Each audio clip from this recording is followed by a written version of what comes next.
Would I consider essential? Yeah.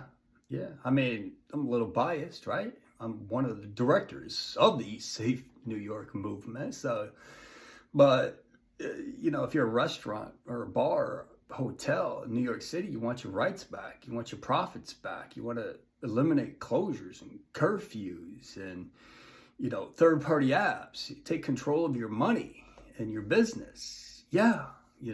I mean, right now, the government, they're going to continue the closures and the curfews. Every new sitting governor, Hochul hasn't had her opportunity yet, but when provided with it, she's going to take it. You got to understand politics. They're in it. It's like one big ADD organization. They're in it for the attention. How much attention can I get by doing this or doing that? They got away with it once with Cuomo. So they're going to do it over and over again. Every opportunity they get. There's plenty of variants and viruses and new bacteria on a daily basis, which is going to give them that opportunity. They want to be able to say, I did this, I did that. Back in 2022 or 2023, when I was governor, I did this. That's all they're looking for. History book material, right?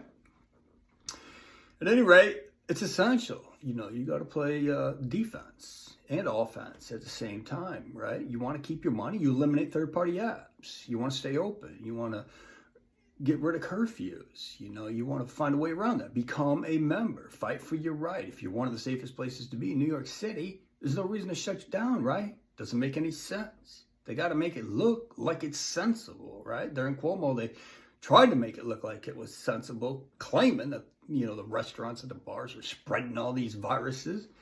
What they left out was there was nobody fighting for the restaurants legitimately, right? They left out the fact that these people that happen to eat at a restaurant, they always eat at restaurants. And they ended up with the virus. It doesn't mean they contracted it from that restaurant. You can't prove that. What about one of the multiple airlines they were on, in the course of the last 2 weeks leading up to that? What about all the shopping malls and the big box stores they were in leading up to that? What about the streets they were walking down with tens of thousands of people leading up to that? Well, we're just going to blame it on that one restaurant that they ate at during that time period? I mean, it's very unrealistic. So if they get the opportunity to draw attention to themselves, they're going to do it. So it's going to happen again. You got to protect yourself from it. That's what the organization was established for, to eliminate curfews and closures.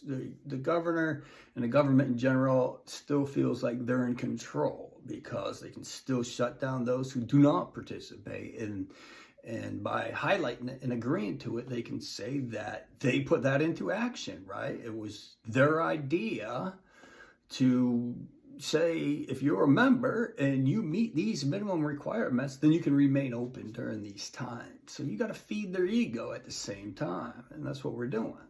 In addition to that, by eliminating third-party apps, it gives the restaurants the ability to keep their own money. Right now, they're building all these beautiful plates of food and handling all these, facilitating all these deliveries and putting all these orders together for third-party apps.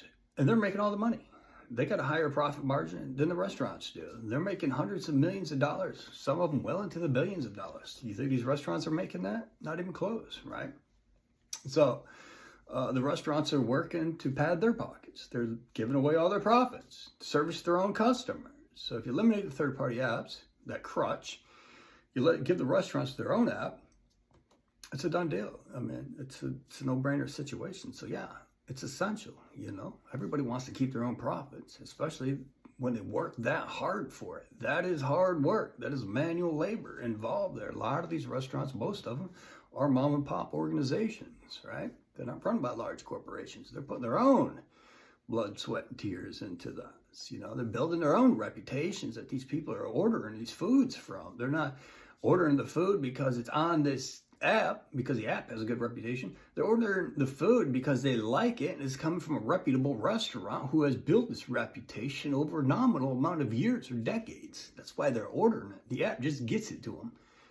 Now with the EatSafeNY York movement, they have their own app. They can get it to the customers themselves and it doesn't cost them anything. It's free. And it's up to 75% cheaper for the customers. So yeah, I'd say it's essential. it's a no-brainer situation.